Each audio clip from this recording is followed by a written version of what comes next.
Assalamualaikum warahmatullahi wabarakatuh. La ilaha illallah Muhammad Rasulullah. Robbi sori sodri wa yassirli amri wahlul 'uqdatam min lisani yafqahu qawli. Bismillahirrahmanirrahim. Ya ayyatuhan nafsul mutmainnah, wahai jiwa yang tenang. Quran Surat Al-Fajr ayat 27. Sahabat, tahukah Anda bahwa jiwa yang tenang itu bukan didapatkan begitu saja, semudah membalikkan telapak tangan?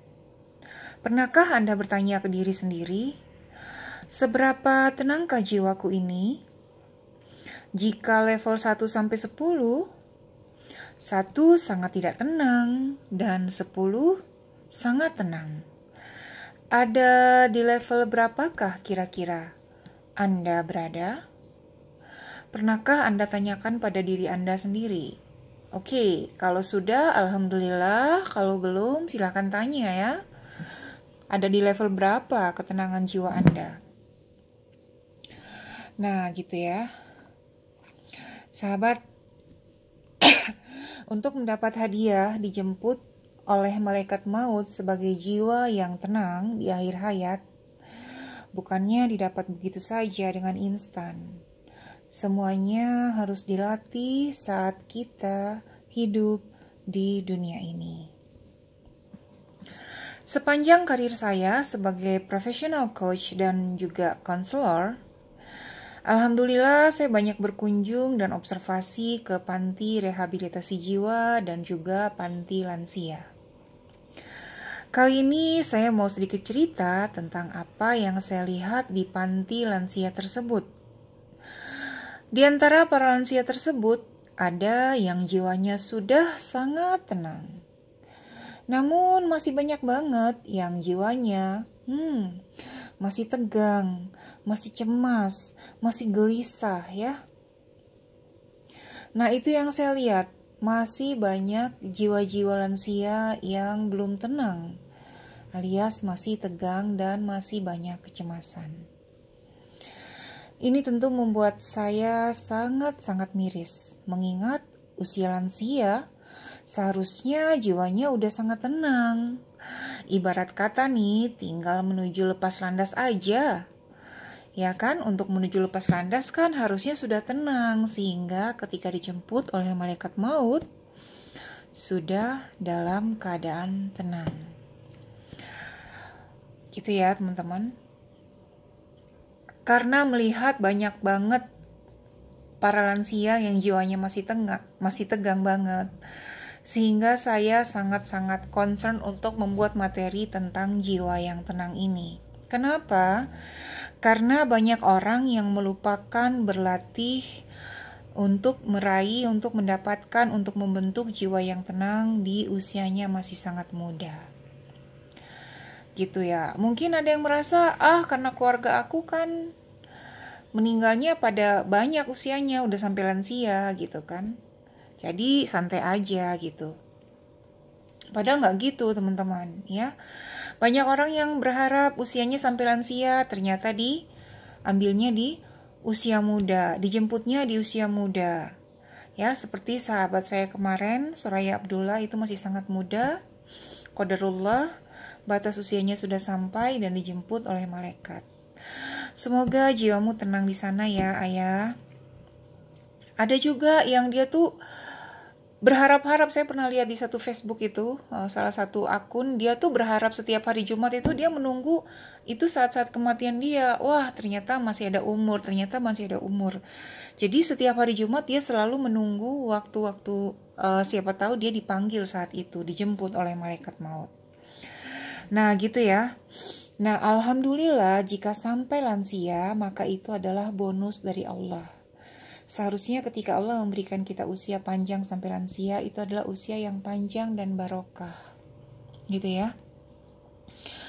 Nah, untuk bisa mencapai semua itu ya, di dalam buku yang saya tulis ini, Keajaiban Tafakur, itu ada 11 poin ya. Ada 10 poin, tapi di sini akan saya bahas 6 aja.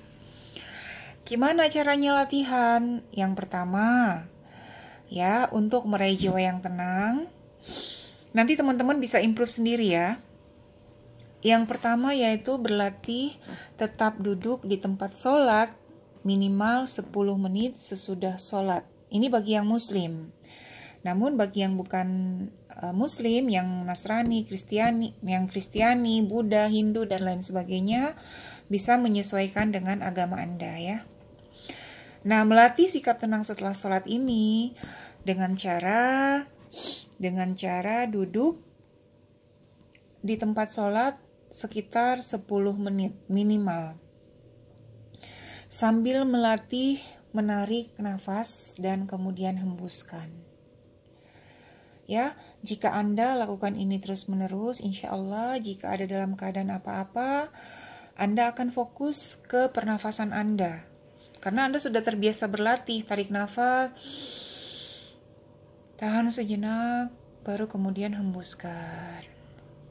Sambil zikir ya, ini sudah saya lakukan, biasanya saya sambil berzikir, Alhamdulillahirabbil alamin. Tergantung situasinya sih, bisa juga dengan astagfirullah. Atau ada juga yang mau dengan salawat, ya monggo aja. Nah, jika Anda belum bisa satu hari 5 kali misalnya untuk duduk di kursi di sajadah Anda ketika selesai sholat, maka bisa lakukan 2-3 kali. Karena kan banyak juga yang masih bekerja ya. Nah gitu, insya Allah jika Anda rutin melakukannya, ada apa-apa yang gak mungkin lah di dunia ini kita tuh gak dikasih ujian. Nah namun Anda tuh karena sudah terbiasa berlatih, maka Anda tetap tenang. Sikapnya tenang, jiwanya tenang. Ya kalau nggak tenang mungkin sekejap aja, abis itu kembali lagi ke ketenangan. Yang kedua, berlatih melakukan satu pekerjaan dalam satu waktu. Jika sangat urgent banget, maka maksimal 2 pekerjaan dalam satu waktu. Karena orang yang multitasking itu cenderung gerasa gerusu ya. Udah gerasa gerusu, enggak menyelesaikan dengan maksimal alias ya nanggung gitu. Nah, ya jadi teman-teman perlu berlatih untuk melakukan single tasking atau monotasking ya. Jadi nggak usah merasa keren, karena kadang ada orang yang merasa keren banget bisa multitasking. Itu mungkin zaman jebot ya teman-teman. Zaman jebot istilah itu mungkin keren, tapi sekarang udah enggak. Sekarang udah zamannya kekinian. Zamannya orang mindful, hidup dalam kesadaran dan ketenangan. Oke, yang ketiga, berlatih menahan diri bahwa tidak semua hal atau tidak semua barang atau tidak semua keinginan atau tidak semua rencana harus berjalan sesuai dengan keinginan Anda. Karena Allah yang maha tahu apa yang terbaik buat Anda. Nah gitu ya, berlatih menahan diri. Yang keempat, berlatih mengeluarkan unek-unek di hati kepada orang yang menyebabkan Anda mungkin tidak nyaman hatinya. Jika itu pasangan, ya bisa disampaikan, bisa secara langsung, bisa lewat WA, bisa lewat chat, ada juga yang menyampaikan lewat email loh. Nah gitu ya, atau juga bisa kepada tim Anda dan juga kepada leader Anda di kantor. Yang membuat sikap menjadi nggak tenang, sikap menjadi tidak tenang, gerasa gerusu, karena ada unek-unek yang belum dikeluarkan. Ya, seperti itu. Ya pilihlah caranya Anda mau menyampaikan lewat langsung, lewat chat, gitu ya. Nah, yang kelima yaitu berlatih mendengar. Untuk mendapatkan jiwa yang tenang ini perlu belajar berlatih mendengar. Ya, latihan mendengar ini bisa membuat sikap Anda menjadi tenang karena Anda terlatih untuk mendengar.